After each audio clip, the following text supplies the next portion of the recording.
tell me that I'm never. Halo semua, salam sejahtera Malaysia, tuan-tuan dan puan yang amat dihormati. Saudara-saudara, terima kasih kerana terus setia dan bersama di dalam channel ini. Ada satu berita hangat yang saya nak sampaikan kepada anda. Bagi pilihan raya kecil Dun Nenggiri 17 Ogos, sudah pasti ada yang berharap, khususnya bagi penyokong BN, supaya BN, Barisan Nasional, menang. Belum bertanding dah menang. Ada juga berharap, iaitu pengundi penyokong Perikatan Nasional yang mahu PN menang PRK Dun Nenggiri. Namun saudara-saudara, ini satu analisis ataupun perkongsian yang saya nak sampaikan kepada anda hari ini. Dikongsikan melalui Malaysia Kini bertarikh 16 Ogos. Analisis, peluang terbuka di Nenggiri, tapi Barisan Nasional ada kelebihan. Wow. Adakah dengan ini satu kemenangan awal untuk Barisan Nasional? Peluang terbuka untuk kedua-dua calon bertanding. Muhammad Azmawi Fikri Abdul Ghani dari Barisan Nasional dan Muhammad Rizwadi Ismail mewakili Perikatan Nasional untuk memenangi PRK Dun Nenggiri 17 Ogos. Siapa yang bakal diangkat sebagai wakil rakyat baru di Nenggiri akan terjawab Sabtu. Saudara-saudara yang amat dihormati, berbaki tidak sampai 24 jam lagi tempo kempen. Kedua-dua parti dilihat mempunyai kelebihan tersendiri. Di atas kertas, calon BN dilihat ada kelebihan berbanding calon PN dari segi pendidikan dan pengalaman yang dilihat memihak Muhammad Azmawi ataupun lebih dikenali sebagai Awi. Awi memiliki ijazah berbanding Rizwadi hanya lepasan SPM. Begitu juga Awi yang pernah memegang jawatan ahli Lembaga Pengarah Lembaga Kelantan Selatan ataupun Kesedar, lebih dikenali dalam kalangan peneroka. Dari segi komunikasi, calon BN dilihat lebih mudah didekati pemberita berbanding calon PN yang diarahkan ke pimpinan parti daripada memberi kenyataan kepada media sesuka hati. Calon PN hanya bercakap dengan media apabila ada kepimpinan parti bersama dan jentera PAS dilihat mengatur gerak kerja Muhammad Rizwadi sepanjang kempen. Ketika tinjauan dilakukan dalam kalangan peneroka Kesedar ataupun mereka yang berada dalam kawasan tanah rancangan, Awi lebih dikenali berbanding Ustaz Wadi. Kelebihan kepada Awi kerana sebelum diangkat sebagai calon, dia merupakan pegawai khas kepada bekas Adun Nenggiri sebelum ini, Ebi Aziz Yusof, yang membolehkannya kerap bertemu masyarakat Nenggiri.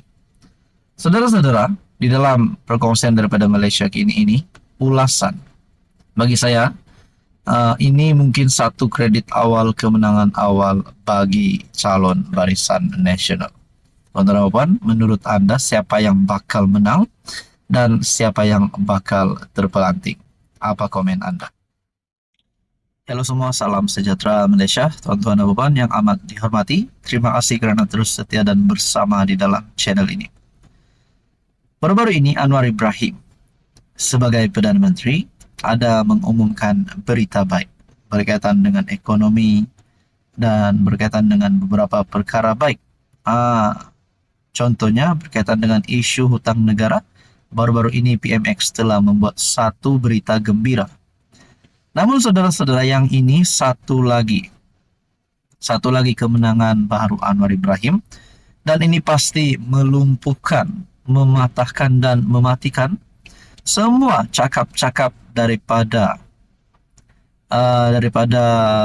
kepimpinan yang memusuhi Anwar Ibrahim, yang cuba untuk jatuhkan Anwar, yang cuba untuk memfitnah Anwar, cuba untuk menumbangkan Anwar.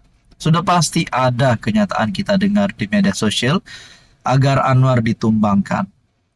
Mahu Anwar letak jawatan. Namun saudara-saudara, Anwar Ibrahim sebagai PMX hari ini tidak melakukan sesuatu keputusan itu dengan suka hati, tanpa memikir panjang. Dan pada akhirnya ini salah satu perkara yang membuahkan hasil dan pasti menjadi kemenangan baru Anwar Ibrahim. Membuatkan Anwar semakin kebal. Satu perkongsian daripada Harapan Daily bertarik 14 Ogos. Selepas JP Morgan, Goldman Sachs pula naik taraf pasaran saham Malaysia.